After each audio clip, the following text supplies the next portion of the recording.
Bonjour, alors vous voici dans un tout nouveau vlog livresque. On est le lundi 21 octobre, je suis en congé, mon chat est dans sa phase de nettoyage, donc vous allez la voir en flouté ici. Elle aime pas ça. Donc voilà, on débute une nouvelle semaine livresque. J'ai commencé une nouvelle lecture déjà. Vous savez, souvent quand je clôt un vlog, après ça, j'ai déjà une lecture audio en cours et c'est le cas.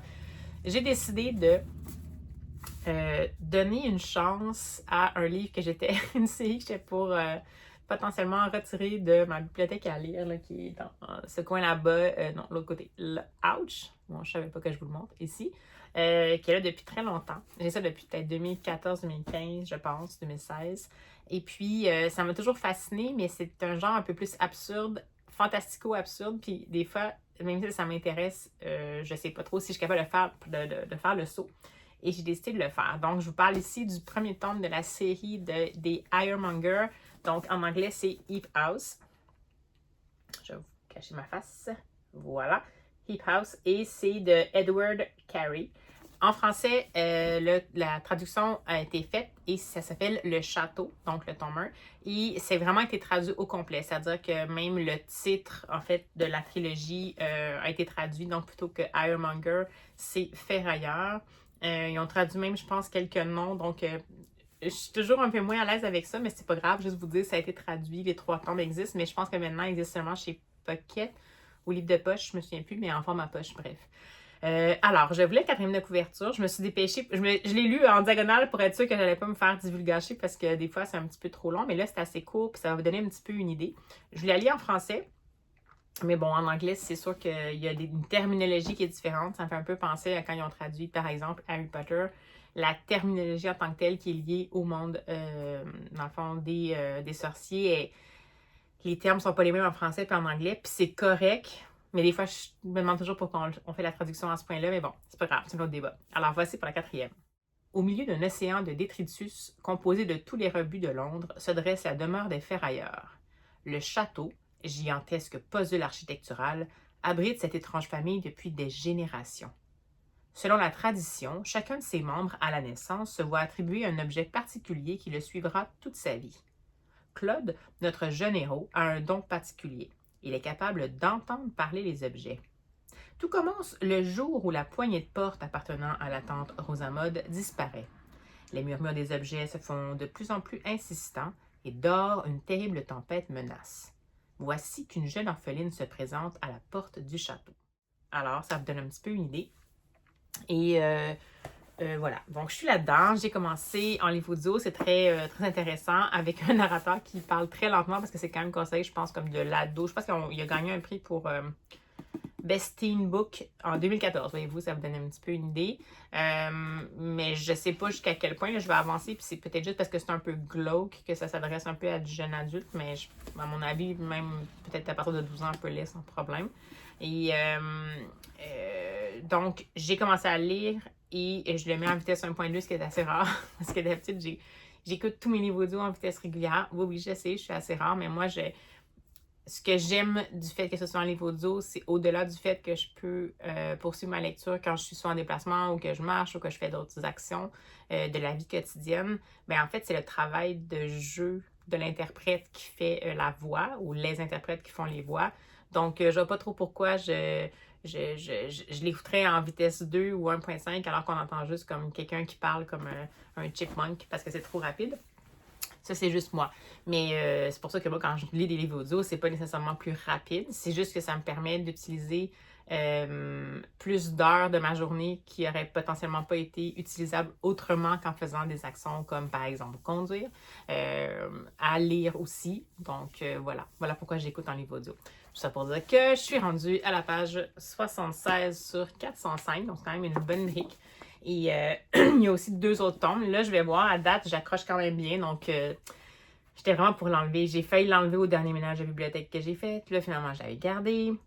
Puis là, finalement, j'ai réhésité. Puis je me suis dit, il faut que j'en enlève parce que là, ça commence à s'accumuler un peu partout. Puis j'en ai encore plein d'autres ailleurs. Donc oui, je suis encore due pour potentiellement un ménage de biblio. Donc je me disais, bon, celle-là, je risque pas de le lire. Je vais les enlever. C'est une belle série. Ça m'intéressait. Il y avait même un de mes bons amis qui l'a déjà lu puis qui avait bien aimé. Mais on dirait que je me disais, ben, tu sais, en même temps, si je me plonge pas dedans, ça sert à rien. Ce qui m'a aussi aidé, c'est que, dans le fond, je vais encore vous parler des Patreons d'Alex Buchanan-Prada, mais je vous dis, vraiment, c'est la première fois que je fais un Patreon qui est aussi actif, mais qui correspond le plus à mes attentes. Donc, souvent, dans le fond, les soutiens Patreon, les soutiens aux artistes, différentes contreparties, puis c'est pas toujours des choses qui, moi, m'interpellent, mais là, dans le fond, la plupart du temps, c'est soit des défis littéraires, des clubs de lecture, des échanges en live, un peu d'échanges en live, des petits marqueurs pages et toutes choses comme ça. Donc ça, c'est des choses qui me parlent un petit peu plus. Et puis là, dans le fond, il a décidé de lancer un défi littéraire express qui a commencé le 17 octobre. Ça va être jusqu'au 8 novembre. C'est un petit défi littéraire qui est lié à l'Halloween. Donc, ça s'appelle Spooky Fair. Puis, je ne vous parlerai pas de chacune des catégories parce qu'en fait, c'est vraiment réservé au Patreon. Donc, je trouve que ça vaut la peine de garder ça un peu secret. Mais en fait, je vous invite, si jamais vous ne la connaissez pas, à aller s'abonner à Prada. Ça m'étonnerait parce qu'elle est très connue. Mais quand même, si jamais vous avez envie, c'est clairement un bon investissement.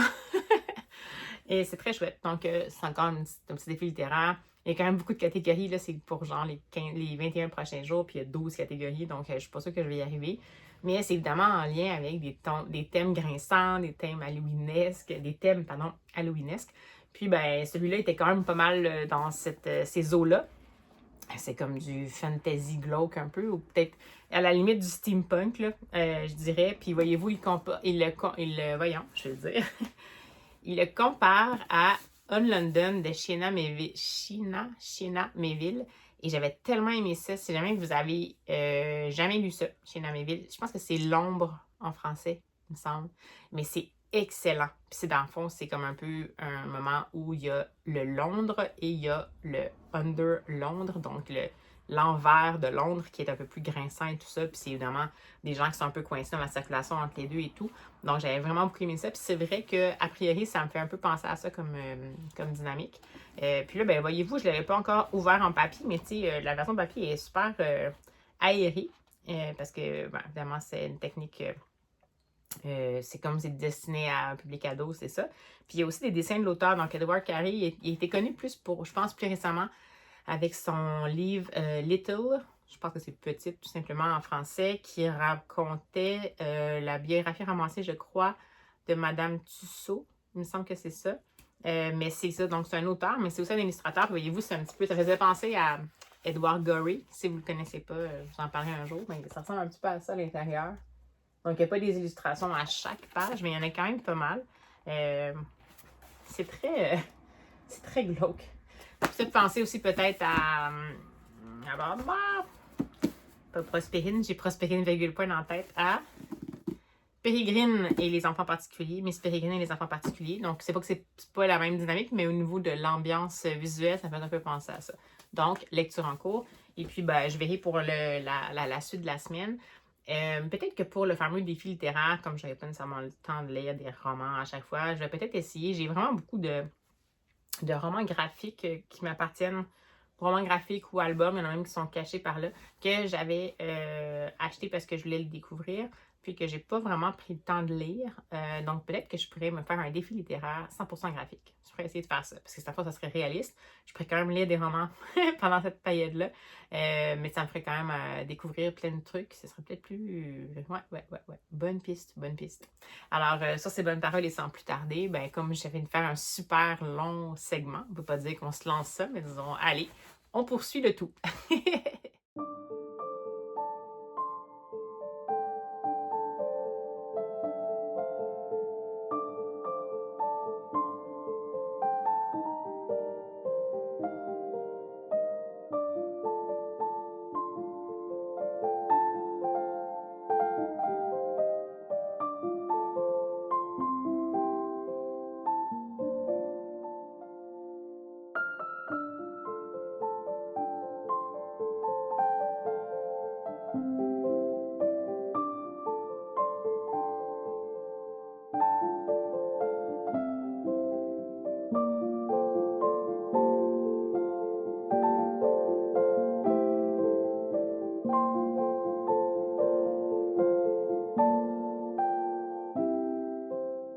Et bonsoir, alors nous voici en ce mercredi soir, 23 3 octobre. Et puis, ben, j'ai un long segment à faire avec vous, mais j'ai beaucoup de livres dont je veux vous parler, mais en même temps, c'est pas très éclairé, donc je vais faire de mon mieux. Je veux tout d'abord vous parler de la lecture audio que je viens de terminer. C'est un coup de cœur intersidéral. Je ne sais pas pourquoi j'ai attendu tant que ça pour le lire. Ça m'apprendra. Donc, c'est bien le fameux Heap House d'Edward Carey. Ici, c'est chez HarperCollins, qui est traduit en français. Là, je vous en avais parlé. Donc, dans la série, ça s'appelle Les Ferrailleurs. Et je pense que c'est chez le livre de poche en français. J'ai adoré. Je ne sais pas comment vous parler de cette série-là. C'est vraiment ben, je sais que c'est pas un ovni, mais c'est quelque chose qui est pas. C'est de l'indéfinissable, le savoureux. C'est bon. OK. En gros, c'est du fantastique. Du fantasy? Du fantastique. En tout cas, dans cet univers-là. Et on est dans une espèce d'univers un peu, peut-être pas parallèle, mais une genre de un peu banlieue cachée ou un genre de bidonville, entre guillemets, caché de Londres.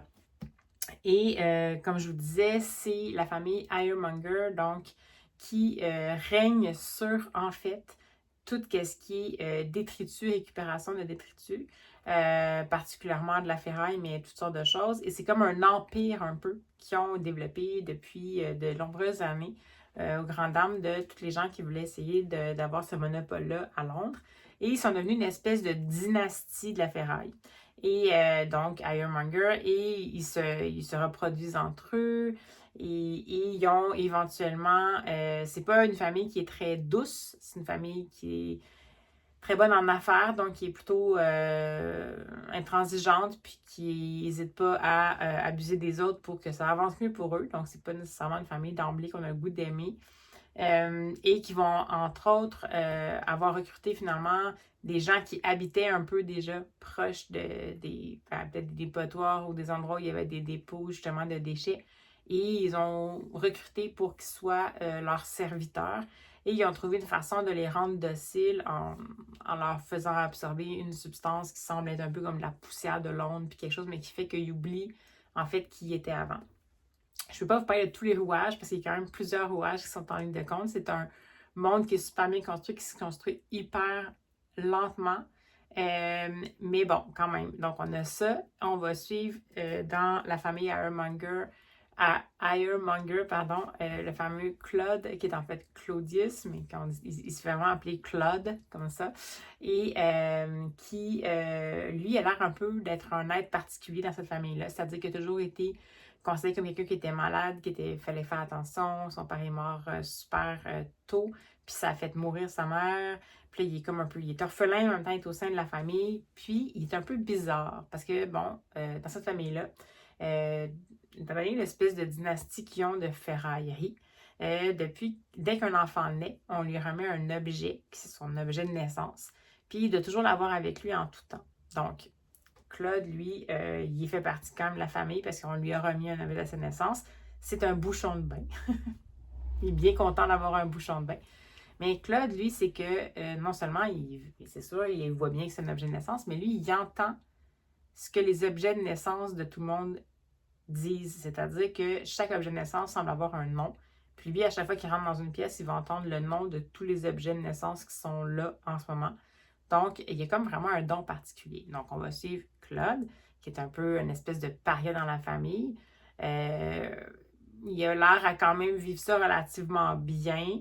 Il a 15 ans et demi. Dans cette famille-là, à 16 ans, tu es censé te marier. Puis c'est pas toi qui décides avec qui tu te maries. C'est toujours avec une cousine, quelque chose comme ça, pour que ça reste du sang pur dans cette famille-là. Donc, Claude est comme ça, est un peu à part de tout le monde, mais un bon ami, qui est son cousin, qui s'appelle Thomas. Et bon, c'est lui qui nous amène un peu à découvrir l'intérieur de la famille. Sinon, on va suivre, puis c'est pas du gâché parce que c'est en parle dans le résumé, mais on va suivre sinon la fameuse Lucy Pennant, qui est une jeune fille qui, elle, habite, en fait, fait partie des gens qui travaillent dans l'endroit où il y a la ferraille pour ramasser les choses, puis éventuellement les fournir à la famille, la dynastie de la ferraille Ironmonger. Et elle aussi, elle a perdu ses parents à un moment donné du jour au lendemain parce qu'il y a comme une espèce de maladie bizarre, puis ses parents sont comme devenus figés comme dans le temps comme ça, puis ils ne voulaient plus bouger, donc elle s'est ramassée à un orphelinat. Et elle va être recrutée par un membre de la famille Ironmonger pour qu'on lui offre, comme si c'était un super grand privilège, une position de servante. Et quand elle va arriver dans cet endroit-là, elle ne comprend pas trop parce que on lui donne l'information comme quoi elle aurait un lointain lien avec la famille Ironmonger, donc c'est pour ça qu'on la recrute. Puis elle, ben, ça ne dit rien, en même temps, ses parents sont morts, fait qu'elle ne sait pas trop. Donc, comme ce qui l'attend si elle reste dans l'endroit où on récupère la ferraille, c'est qu'elle va devoir se marier à la ferraille, donc de faire partie de ceux qui vont se consacrer leur vie, question de vie ou de mort, à ça. C'est pas comme si ça y tentait tant que ça de faire ça, donc elle se dit, bah, ben, je vais y aller, c'est un manoir, puis bon, on s'entend que c'est un manoir un peu brinque-ballant, on est vraiment dans plus l'idée de plus Tim Burtonesque là, comme univers, comme manoir, mais bon, elle y va, elle sait pas trop. Quand elle arrive là-bas, elle trouve ça bizarre. Premièrement, c'est pas comme chez elle. Les gens sont étranges. Elle n'a aucun repère. Là. Elle ne sait pas comment ça fonctionne. Elle ne sait pas que chaque personne a un objet de naissance. Puis on lui fait rapidement comprendre qu'elle va habiter vraiment downstairs, mais plus comme underground, là, parce que là-bas, c'est pas tant juste downstairs. Puis qu'elle n'est pas censée parler jamais personne à la famille. Elle n'a pas le choix pour la tâche qu'elle fait. Puis on lui demande même d'oublier son nom. Donc, elle va se faire appeler toujours Ironmonger. Donc, juste comme un nom générique. Donc, elle va arriver là. Mais c'est Lucy Pennant, c'est une jeune fille qui en a dedans, qui est déterminée. Puis qui est déterminée surtout à ne pas oublier son nom. Puis à ne pas oublier qui elle est. Puis à ne pas oublier le fait qu'elle a envie d'aller voir, de retourner d'où elle vient. Dans le quartier de je sais pas, je pense que c'est une façon de le prononcer qui est comme un peu argot, mais je pense que c'est Fulsham. Et d'autres disent Filching, mais je pense que le vrai nom c'est Fulsham, je crois. C'est comme un quartier malfamé de Londres. Ah, je l'ai ici. C'est Fortingham, mais les autres disent, c'est ça? Peut-être que je me trompe. Bref. Elle vient de ce quartier-là. Donc, ça va être comme ça. On va suivre les deux en parallèle. Et là, je vais arriver à ce qui est le majeur dans celui-là. C'est non seulement le monde est bien construit. Je vous avertis par contre, c'est du fantastique, mais c'est vraiment déroutant. Donc, on est vraiment dans un monde où, comme je vous dis, c'est des règles qu'on ne connaît pas. Chacun a un objet de naissance. Puis oui, c'est des humains, mais en même temps, comme bizarre un peu. Puis, nous, comme lecteurs, on ne nous transmet pas les règles de ce monde-là d'un coup. Donc, c'est un roman qui va être à deux voix. Donc, on va avoir la narration de Claude, donc la famille Ironmonger, et de Lucy Pennant, donc elle, la nouvelle venue un peu. Donc, on va avoir la façon un peu officielle, celle du membre de la famille qui va nous expliquer un peu comment ça fonctionne. En même temps, on comprend quand même que c'est pas tout, qu'est-ce qui se passe puis comment ça fonctionne, mais ça nous donne une possibilité justement de découvrir un peu comment ça fonctionne. Et après ça, on va avoir le regard extérieur de Lucy Pennant qui, elle, va un peu remettre en question indirectement les choses qui, pour Claude, sont pourtant normales. Elle est comme juste, ben voyons donc. Donc, on va les suivre comme ça. Bien entendu qu'on va apprendre à les connaître, puis on va apprendre à connaître le contexte. Puis c'est par leurs yeux, donc des points de vue différents d'une même tranche de temps, qu'on va voir évoluer les choses. Déjà, en partant comme structure, c'est intéressant. C'est toujours intéressant de point de vue pour la même période de temps. Donc, on n'est pas nécessairement des sauts dans le passé ou rien. Ils ont vraiment des personnalités bien déterminées. Et ce qui caractérise la plume d'Edward Carey là-dedans, puis qui fait qu'on est complètement pris, puis qui fait que c'est un livre que je vous suggère absolument d'écouter en livre audio, vraiment, vraiment. Et si c'est possible en version originale anglaise, j'y viens, je vais vous expliquer pourquoi. C'est que c'est une narration qui mise sur l'intériorité des personnages. Donc, on va avoir quelques dialogues externes, mais en général, quand on est dans la tête de Lucy Pennant, on est dans sa tête. Donc, on va avoir son dialogue intérieur, comment elle voit les choses. Elle n'est pas en train de se poser des questions sur le sens de la vie. Je veux juste dire qu'on entend sa petite voix à l'intérieur qui est en train de commenter un peu qu'est-ce qui se fait puis qu'est-ce que... Donc, c'est pas un narrateur omniscient du tout. En même temps, des fois, elle va nous raconter des petits bouts si jamais c'est vraiment qu'elle va voir des gens arriver. On va passer peut-être à la version un petit peu omnisciente, mais c'est vraiment comme ça. Fait que c'est intéressant parce que comme lecteur, ça ne nous donne jamais une vue de totalement ensemble. On est toujours juste avec la vue du personnage. Donc, on voit qu'est-ce que le personnage voit. On ressent qu'est-ce que le personnage ressent. Mais on n'a aucune idée si c'est un narrateur fiable ou pas. Donc, tout le long, c'est comme ça. Et éventuellement, évidemment, ces narrations-là vont se croiser, mais tu sais, je ne vais pas trop vous en dire là-dessus non plus. Puis ça va devenir de plus en plus complexe. Puis là, il va y avoir vraiment comme une catastrophe parce qu'on va être dans une situation où cette espèce d'ordre des choses-là qui est vraiment étrange, donc le fait que une espèce de dynastie de la ferraille, les objets qui sont associés à des gens qui sont de la famille Ironmonger et tout ça, tout semble rouler relativement normalement, donc on a une espèce de structure sociale qui est respectée et tout. Mais là, on est dans un moment où la tempête va se lever puis les objets vont commencer à se comporter vraiment différemment. Donc, Claude va commencer à entendre peut-être autre chose que juste le nom que les fameux objets de naissance prononcent à chaque fois qu'ils arrivent dans une pièce. Il y a des objets qui vont commencer à parler de d'autres choses. Puis là, on sent que la colère gronde, puis on sent qu'il y a une espèce de vent de révolte qui est là dans tout ce qui est ferraille, objets inanimés. Donc, ça va commencer comme ça. Puis éventuellement, grâce à cette espèce de grand péripétie-là, on va finir par apprendre de plus en plus de choses sur comment fonctionne exactement cette famille-là, Ironmonger, comment ils ont réussi à y arriver, la raison de cette structure-là, la raison de la présence des objets-là, même dans le manoir. Donc, écoutez, c'est super enlevant. C'est une trilogie. Ça se termine sur un revirement de situation qu'on veut pas qu'il arrive. Puis en même temps, il a fallu que je relise la fin parce que j'étais pas trop sûre si j'avais bien compris. Puis ça laisse la porte ouverte, bien sûr, à la suite. Ça laisse en suspens, mais c'est pas non plus de mauvaise foi dans le sens que, tu sais, c'est sûr qu'on se doute que c'est ça. On est vraiment dans... On va approcher de plus en plus, je pense, de l'explication complète puis du tableau complet. Mais c'est comme si on commençait dans une espèce de monde complet. On commence vraiment à explorer une partie. Puis j'ai l'impression que plus ça va aller, on va aller dans les différentes zones qui composent ce monde-là. Puis à la fin, on va vraiment comprendre, avoir le portrait global, puis c'est quoi les interactions entre tout ça. Mais j'ai vraiment adoré. Ce qui m'a marqué le plus, comme je vous dis, c'est la plume qui a été choisie, le type de narration, la plume qui est comme, c'est une plume sonore, c'est une plume qu'il faut lire à voix haute, je ne vois pas comment on peut faire autrement. C'est une plume qui joue avec les sons, qui joue avec les mots. C'est pour ça que je vous dis que la traduction française, à mon avis, c'est comme, je sais que ça a été fait, puis sérieux, chapeau. Désolée, c'est mon chat qui a décidé de lancer les oreillers par terre. Je ne sais pas comment une traduction française peut rendre complètement l'espèce de finesse, puis d'agilité de cette plume-là, puis son humour, puis parce qu'il y a des petits clins d'œil un peu partout, des référents qui sont plus liés à la littérature anglo-saxonne ou même à la société britannique. Mais qui, évidemment, quand traduit en français, je ne sais pas si ça va marcher, mais c'est excellent. C'est un rythme, malgré le fait qu'il va y avoir beaucoup de péripéties éventuellement, c'est quand même un rythme lent. Donc, ça veut dire que on va miser sur le fait, comme je dis, comme on a juste le point de vue de chacun des personnages, un peu par leur intériorité, mais on va miser un peu sur peut-être pas un temps réel, mais comme un peu. Fait que c'est sûr que ça peut apparaître lent au départ, parce qu'on va vraiment suivre chacun des personnages, puis on va les voir évoluer un peu, puis comment ça va se passer, puis qu'est-ce qu'ils découvrent. Par la bande, on apprend des choses de plus sur le contexte, mais c'est pas, ça va pas vite. Mais comme si jamais c'est quelque chose qui semble vous troubler, ça vaut la peine, parce qu'en fait, ça nous plonge complètement, comme je vous dis, comme si on était nous-mêmes ces personnages-là. Puis dans le fond, ça peut pas aller plus vite que ça.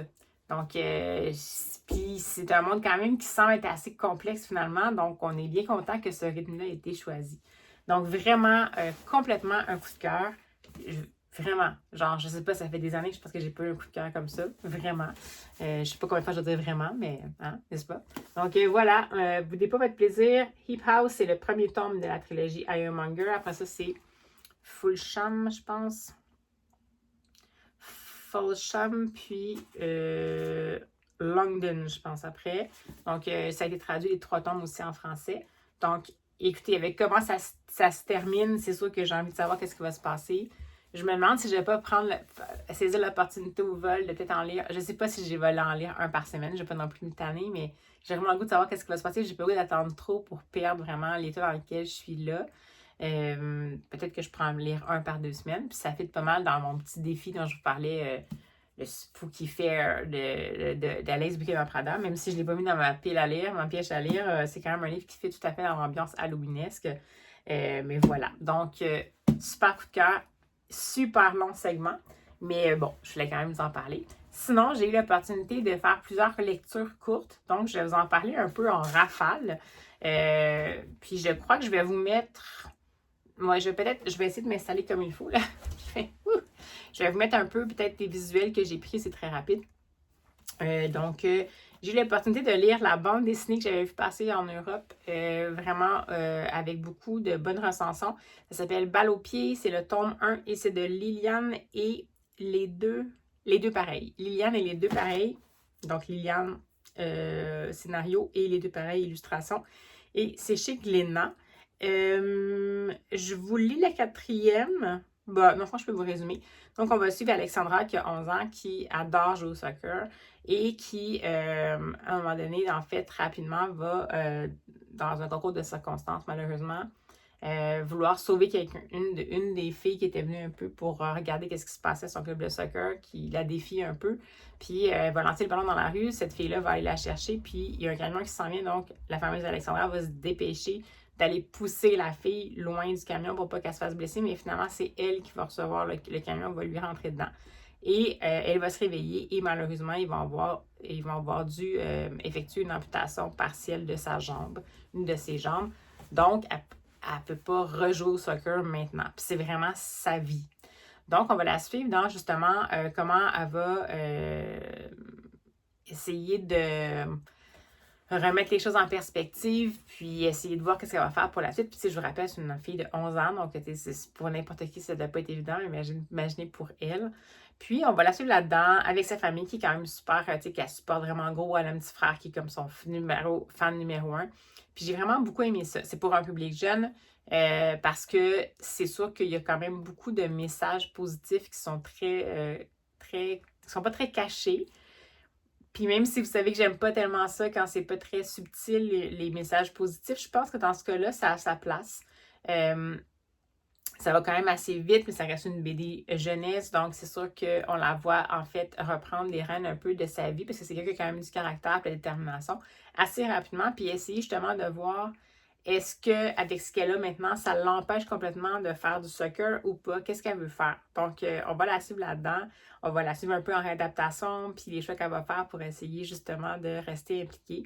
C'est super cool. C'est vraiment, évidemment, comme une genre de patiente un peu modèle, dans le sens où on la voit quand même dans des moments de découragement, dans des moments de même un peu de dépression après son opération, puis qui fait qu'elle a perdu une partie de sa jambe.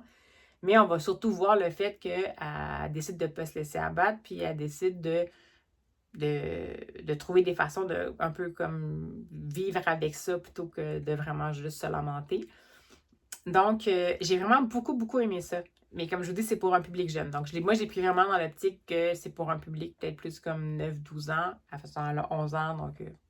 Puis, ben, à 9-12 ans, on a besoin un petit peu quand même d'espoir et d'inspiration. Puis, je trouve que ce soit par rapport à un handicap ou une amputation ou juste le fait d'avoir potentiellement, je sais pas, un coup dur qui fait que notre vie va changer, ben, c'est quand même super inspirant même pour les adultes. Donc, si jamais ça vous dit, ça vient de sortir ici au Québec, c'est une super belle opportunité. Puis je pense que ça vaut la peine que tout le monde lise ça. Sinon, je suis tombée dans des nouveautés québécoises, un album que j'avais vu passer puis que j'avais super hâte de lire. C'est un duo que j'aurais pas pensé. Mais en fait, non, je pense qu'ils avaient déjà fait quelque chose ensemble, il me semble. Donc, c'est le duo au scénario Iris Boudreau et aux illustrations Pascal Girard. Donc, c'est publié chez Fonfon. Ça s'appelle Mon Papa Punk. Donc, super comique. Donc, on va suivre cette fois-ci Valentine, une petite fille qui habite avec son papa, qui est un punk. Donc, clairement, genre, c'est vraiment quelqu'un qui est hors norme, un artiste qui a plus comme une vie de bohème, de créativité, puis qui assume vraiment ça. Puis, on va la suivre, la petite fille, dans comment elle réalise en fait que sa cellule familiale est différente des autres, mais en même temps, elle identifie quand même qu'il y a plein de cellules familiales différentes. Donc, elle n'est pas en train de se dire qu'il y a juste une sorte de cellule familiale possible. Puis en même temps, elle est comme super contente quand elle est avec son père. En même temps, elle est comme un peu gênée parce que, tu sais, elle voit le regard que les gens ont sur son père, puis elle se dit que peut-être que dans le fond, elle aimerait ça des fois avoir des choses qui sont un petit peu plus comme standard, puis qui ben, je sais pas, plus se fondent dans la masse et tout ça. Donc, c'est super touchant.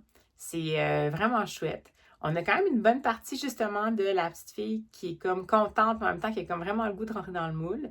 Puis à la fin, il y a une super cute fin que j'avais pas vu venir, mais que dans le fond, j'aurais pu, là, c'est parce que j'ai pas porté attention. Puis c'est vraiment mignon, puis c'est justement ça nous amène un peu à réfléchir à peut-être que finalement, dans le fond, si on voit pas la différence comme un problème, mais en fait, finalement, ça peut vraiment devenir une force. Fait que j'ai trouvé ça super sympathique. L'histoire est bien dosée. Le petit personnage de Valentine, je trouve qu'il est crédible parce que justement, elle n'est pas juste dans une émotion. Là, elle a plusieurs émotions, puis on voit qu'elle a des bons moments avec son père. En même temps, on voit qu'elle est hyper consciente, même comme étant une petite fille, du regard des autres, que ce soit par rapport à elle ou dans la société en général ou à l'école.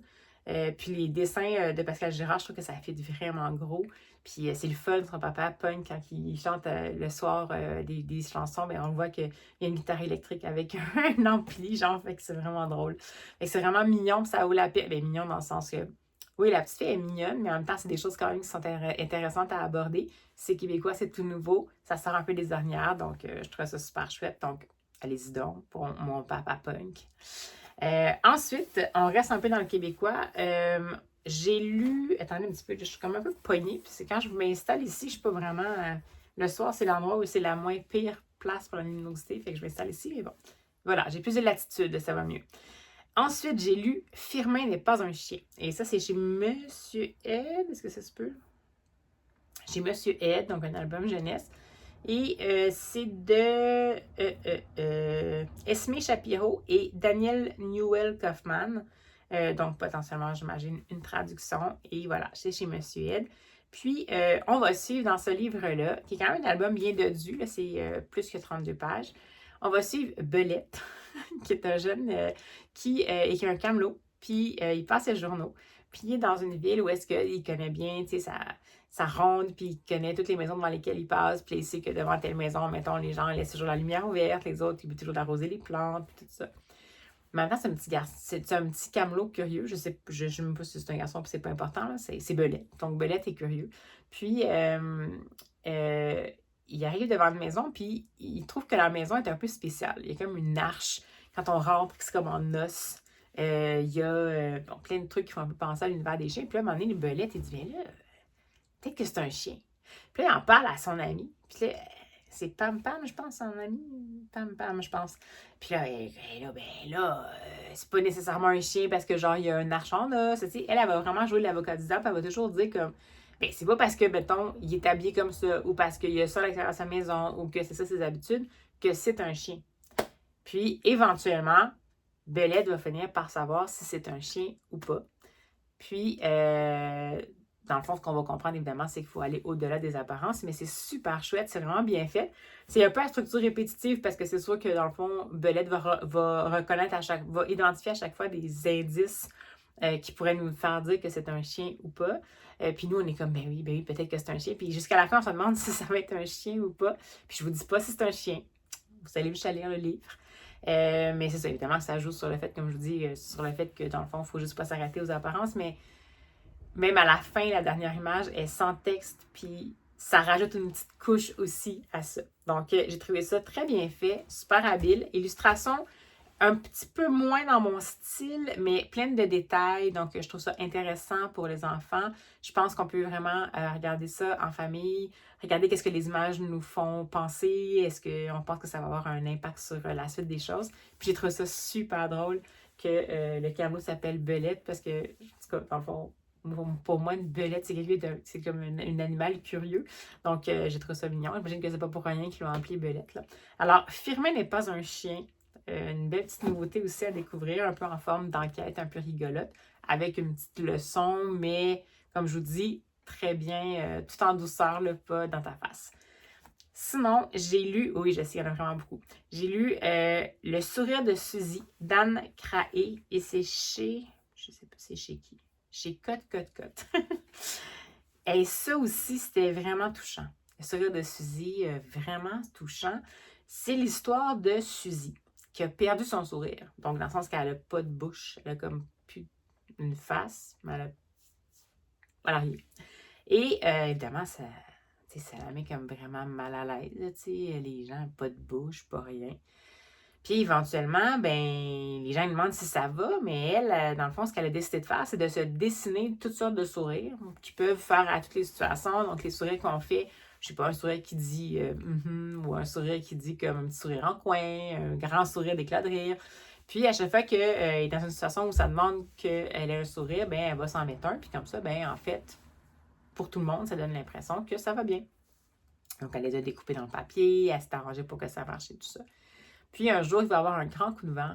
Puis, en fait, même avec ses parents, elle fait ça. Puis un jour, il va avoir un grand coup de vent, puis là, tous ses sourires vont s'en aller. Puis là, bien évidemment, ça va la mettre en détresse. Puis elle va finir par aller parler à ses parents de tout ça.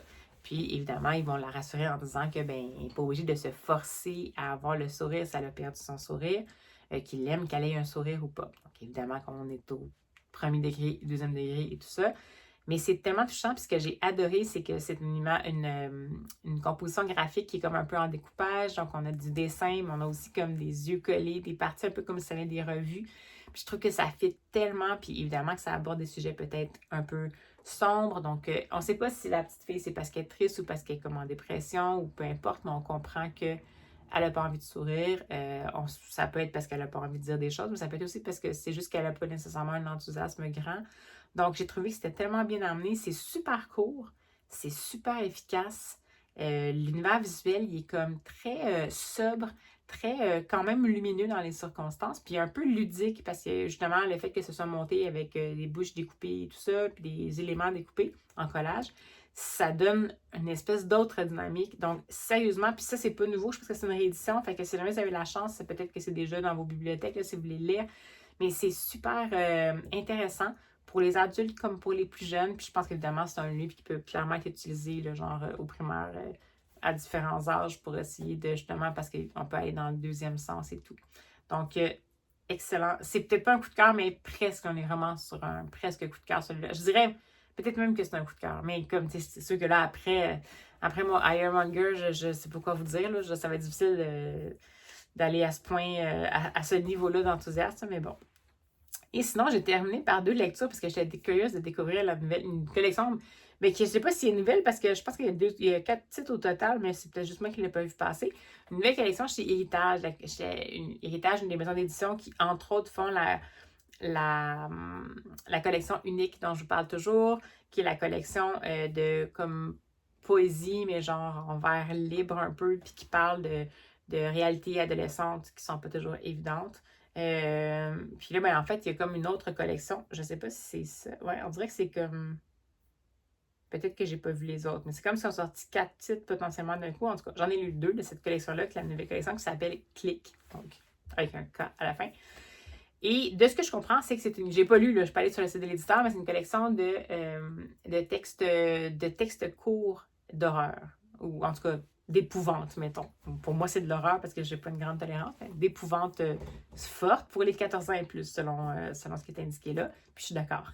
Donc, c'est vraiment des petits opuscules. Là. Fait que je dirais que c'est plus comme des novellas. C'est peut-être une quarantaine de pages, puis la mise en page est vraiment aérée. Donc, ce que je trouve super cool, c'est que ça va autant faire pour des bons lecteurs, puis des gens qui ont moins, je sais pas, soit les capacités ou juste la concentration ou l'intérêt pour lire des longs romans.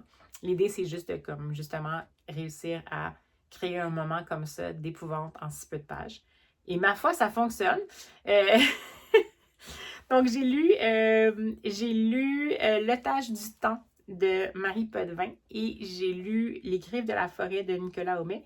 Dans les deux, j'ai préféré Les griffes de la forêt. Pourtant, L'otage du temps est un petit peu plus long. Dans L'otage du temps, on va parler... je pense que celui-là, je vais vous lire les résumés, parce que comme c'est super court, je ne veux pas vous en parler trop, puis que finalement, vous ayez plus comme la surprise de ce que c'est. Donc, la 4e de couverture pour L'otage du temps de Marie Potvin, c'est « Jacob se réveille au volant d'une voiture sans permis. Il ignore pourquoi il est là et où il se trouve. Tout est flou dans sa tête. comme si sa mémoire avait été effacée. En cherchant la clé de son identité, il découvre une effroyable vérité. Celui-là, ça m'a pris un peu de temps. Je l'ai lu. On est vraiment on joue dans la tête du lecteur, on est un peu en circonvolution pour essayer de comprendre. Ça joue justement avec la notion de continuum espace-temps un peu. Fait que c'est juste comme il faut être capable de se mettre vraiment le cerveau dans le bon sens pour essayer de bien comprendre qu'est-ce qui se passe. Même là, je suis pas tout à fait sûre. Puis c'est en effet inquiétant. C'est inquiétant parce que, en effet, les chutes, là, j'ai pu remarquer dans les 2 livres, c'est comme ça. C'est des chutes très définitives et très violentes. Mais c'est pas gratuit parce que ça fit. On est vraiment dans de l'épouvante horreur, là, dans ce point-là. Mais vraiment en peu de pages. Donc, ici, on va vraiment jouer avec le côté, je dirais, est-ce que c'est réalité ou rêve? Puis, c'est pas du tout un roman qui a choisi la voie d'un dénouement prévisible là, de je rêvais, là, fait que juste pour vous rassurer. Mais on est quand même là-dedans, dans genre, est-ce que je peux me fier sur qu'est-ce que je perçois de la réalité? OK? Donc, ça, un petit peu plus long, je pense que c'est comme une soixantaine de pages, celui-là, un petit peu plus long. Puis j'ai trouvé qu'il était intéressant, mais je me suis moins comme attachée au personnage, j'ai moins entrée comme dans l'ambiance du roman. En même temps, la prémisse est intéressante. Sinon, Les Griffes de la forêt de Nicolas Homais, qui a fait d'autres choses aussi, il a écrit plusieurs petits ouvrages, pas nécessairement juste chez l'Héritage, là, mais c'est un auteur qui est intéressant à suivre si jamais vous voulez le découvrir. Et j'ai vu la 4e de couverture pour celle-là aussi. Walid n'est jamais revenu de sa dernière randonnée. Seul son chien a été retrouvé, près d'un sac à dos déchiré. Inquiète, Molly et Samantha rejoignent la battue pour retrouver leur ami. Mais une étrange légende circule autour de la forêt. Une créature chasserait ceux qui pénètrent sur son territoire. Donc, vous voyez un peu. Puis, je vais essayer de vous mettre un petit peu, mais j'avais juste mis quelques images pendant que je lisais, mais en fait, juste avec la couverture, là, vous voyez que c'est pas très doux. Et ça, on est plus dans le côté, justement, forêt sombre, légende terrifiante. Puis je pense que celui-là, j'ai trouvé un peu mieux ficelé. Il était plus court, puis il était un peu mieux ficelé pour moi. Donc, on allait tout de suite on avait rapidement la mise en place pour les personnages, puis on faisait tout de suite monter la tension pour les lecteurs. Puis comme on était un petit peu moins dans rechercher la logique de ce qui nous est présenté comme moment d'intrigue, dans le fond, dès le départ, on sait que Walid a disparu, puis que tout de suite, il va y avoir une battue, puis que Molly et Samantha vont partir à sa recherche. Donc, on n'a pas besoin de chercher, là, on n'est pas dans cette notion-là.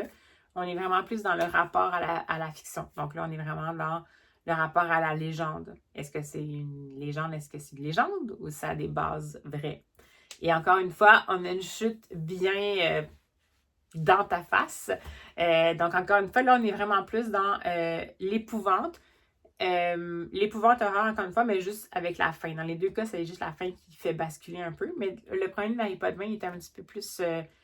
il est glaçant quand même. Celui-là aussi, mais je dirais que celui-là, c'est un petit peu plus typique de qu'est-ce qui pourrait tourner autour de... Tu sais, vous voyez un peu la mise en contexte et tout. Mais j'ai trouvé ça super bien fait. Efficace, bien fait. On en a pour notre compte en termes d'émotion. En tout cas, moi, même ça dépasse mes limites d'épouvante et d'horreur. C'est pour vous dire. Mais c'est pas long, là, fait que ça va, on va pas virer fou. Mais quand même, juste vous dire que c'est sûr que ça dit 14 ans et plus, peut-être qu'on peut les lire avant, mais juste, il faut que vous soyez sûr que le jeune ou le jeune lecteur ou la jeune lectrice qui se lance là-dedans a comme envie de ça, comme genre. Parce que c'est quand même comme. Je pense que tu peux quand même faire un peu des cauchemars si jamais tu es un peu sensible. Mais comme c'est très court, je pense que ça va. Mais c'est vraiment le principe des lectures coup de poing. Puis ça m'a attiré parce que je pense que c'est Oser lire au Québec qu'on a aussi comme autre collection de cours, qu'une version longue, une version courte, qu'on joue vraiment avec ça. Mais ça me faisait penser en France, la collection, je vais essayer de vous la mettre, mais c'est comme des petits romans coup de poing. Je vais mettre un exemple peut-être ici. Fait que ça m'intéresse beaucoup, puis je trouve que c'est super intéressant. C'est vraiment chouette que maintenant les éditeurs se lancent là-dedans parce que, premièrement, c'est pas facile de faire ça comme auteur.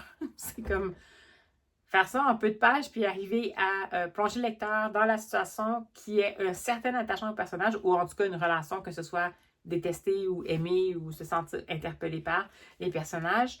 Et qu'en plus, il y a une montée de tension puis qu'il y a un dénouement, quand même, hein? C'est pas évident, c'est pas donné à tout le monde. Fait que ça, moi, ça m'intrigue toujours les cours ici parce que je me dis ça passe ou ça casse. Puis je trouve que c'est une chouette collection. Comme je vous dis, c'est moins dans métal, mais je trouve ça intéressant de l'avoir découvert. Fait que si, comme moi, vous avez passé à côté, de ce que je vois, c'est qu'il y a 4 titres qui sont en ce moment disponibles dans cette collection-là. Donc, si vous avez des lecteurs plus début adolescent, je dirais, ou ados, qui aiment se lire un peu de l'épouvante horreur, puis qui sont soit qui n'ont pas le goût de lire des longs livres ou qui ne sont pas des super grands lecteurs, c'est parfait pour eux autres. C'est un petit format, ça se met dans une poche, puis voilà. Alors, j'ai fini mon grand foisonnement de lecture, donc ça va vous avoir fait quasiment un segment de 30 minutes. Je suis désolée, mais c'est comme ça. Cette semaine-ci, c'est comme ça.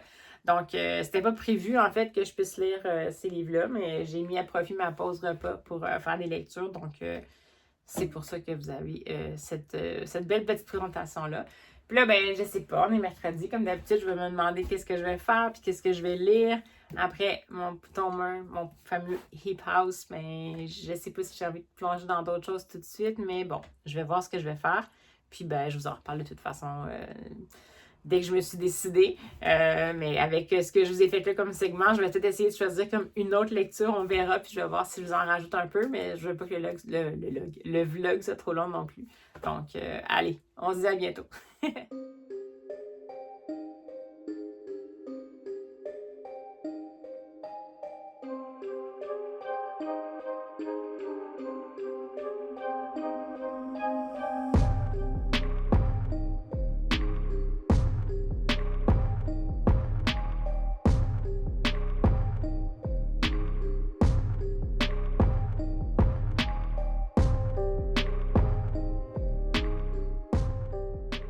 Et bonjour, alors je fais un petit coucou avant de partir comme d'habitude en ce vendredi presque midi parce que j'ai finalement décidé de faire une dernière lecture pour ce vlog-ci puis en fait d'entamer ma fameuse pile à lire du Spooky Fair Challenge qui est le défi pour les gens qui soutiennent Alex Bouquin en Prada sur son Patreon.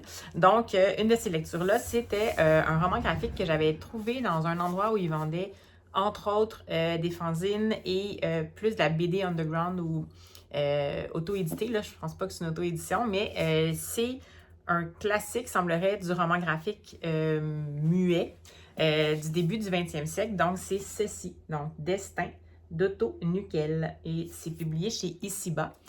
C'est un roman graphique qui est paru en 1926, je me fie à la préface, et qui est caractéristique d'un certain genre à l'époque qui se voulait un peu, pas révolutionnaire, ben ouais, un peu révolutionnaire, en fait, qui était un genre qui était fait de gravures sur bois. Donc, je vais vous montrer un peu un exemple, par exemple, ici.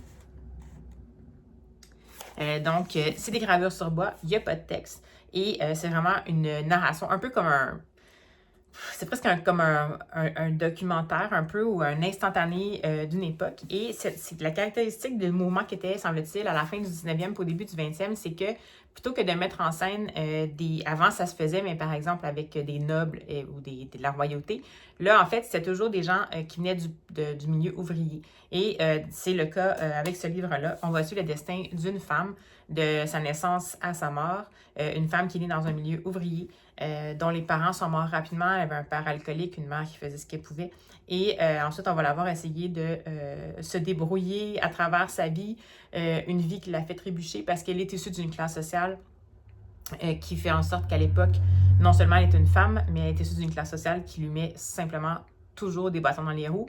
Elle va passer de mauvais choix dus à l'ignorance ou juste à l'absence d'autres possibilités en rencontres, en mariage raté. Il va beaucoup avoir, encore une fois, d'alcoolisme qui va rencontrer son chemin dans ses partenaires, de violence conjugale et tout. Et ça va finalement faire en sorte qu'elle va être obligée de, un jour, utiliser la violence en self-defense. J'ai pas le mot en français. Oh non! En défense parce qu'elle a été attaquée. Donc, je vous mettrai le mot parce que j'ai un blanc. Et puis, malheureusement, ça va finir par en sorte qu'elle va faire quand même des séjours en prison et tout. Mais bref, elle n'aura pas un super destin. C'est pas quelque chose qui donne espoir. Il faut le prendre vraiment comme un instantané. C'est ce que j'ai comme compris. Puis j'ai volontairement lu la préface parce que je voulais tout d'avoir une bonne mise en contexte. Donc, c'est plus un instantané qui est aussi un genre de pamphlet. Donc, une prise de position sur, on a beau dire que la classe ne fait pas de différence, en fait, ça fait une différence dans une époque comme ça où il n'y avait pas d'issue. Puis, dans la postface, ce qui est mentionné, c'est que c'est encore d'actualité aujourd'hui parce que, particulièrement aux États-Unis, parce que la poste s'était faite par un Américain, et même dans d'autres endroits dans le monde où la femme a encore, en fait, quelqu'un qui vient d'une classe ouvrière et qui en plus est une femme, peut encore avoir cette existence-là, même en 2024. Donc, c'est vraiment quelque chose qui est un peu intemporel. Donc, c'est particulier. J'ai beaucoup aimé. En fait, c'est vraiment étrange. C'est divisé par courts chapitres qui sont intitulés au départ. Puis ensuite, on va avoir, disons, peut-être entre 5 et 10 gravures qui vont nous mettre en scène qu'est-ce qui va se passer.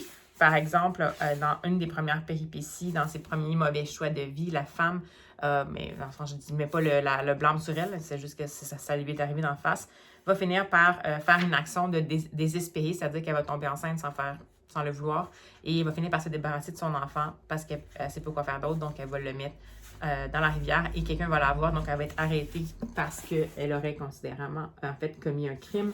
Et voyez-vous, je ne sais pas si vous voyez bien parce que c'est très petit, mais on a ici, c'est ça le détail, c'est très sombre, c'est très chargé et les points de vue sont particuliers. Puis ça, ben, je m'inspire de la préface parce que j'ai trouvé ça intéressant. C'est vrai que je n'avais pas remarqué, mais en fait, le auto-nukel, je ne sais pas si je le dis comme il faut, mais je pense que N-Utrema, C-K-E-L, c'est N-Nukel, ça se dit nu et non pas nous. Enfin, bon, c'est pas grave.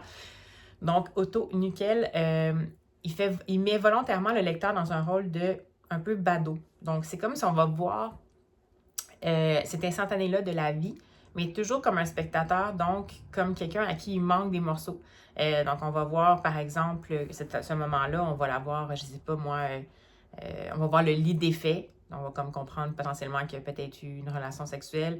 On va voir après ça, mettons, une femme qui se tient un ventre de femme enceinte. Puis après ça, on va voir quelqu'un qui se tient au bord d'une rivière puis qui tient un arbre puis qui a l'air d'être normalement désespéré. Puis ensuite, on va voir un bébé repêché. Donc, si c'est à nous autres à faire comme le chemin, c'est vraiment comme si on avait seulement vraiment des instantanés qui s'accumulent. Puis c'est à nous autres à faire l'histoire, en fait. Puis c'est à nous autres à réaliser à quel point ça devient un engrenage. Donc, il n'y a vraiment aucun dialogue. C'est assez prenant. Je pense que je vais le relire sans doute parce que vous avez vu un peu le type de gravure. C'est quand même particulier. C'est assez dense, c'est assez sombre, c'est pas très grand. Donc, il y a des bouts où je n'étais pas sûre de bien comprendre, surtout quand il y a plusieurs personnages.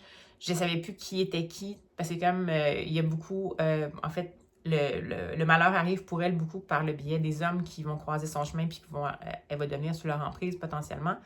Souvent, il y a comme un peu un mélange, il y en a qui reviennent, puis je me dis, mon Dieu, mais ça faisait-tu partie des gens qui étaient dans l'ancien chapitre? Donc, c'est quand même assez sombre, mais je pense pas que c'est voulu. Je pense que c'est voulu qu'on se pose des questions puis qu'on revienne un peu sur tout ça. Donc, assez intéressant.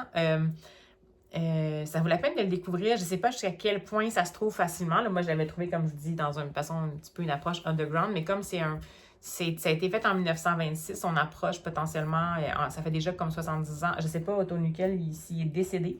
Donc, je ne sais pas si on s'est rendu dans le domaine public, mais bref, peut-être que vous pouvez quand même regarder si ça se trouve.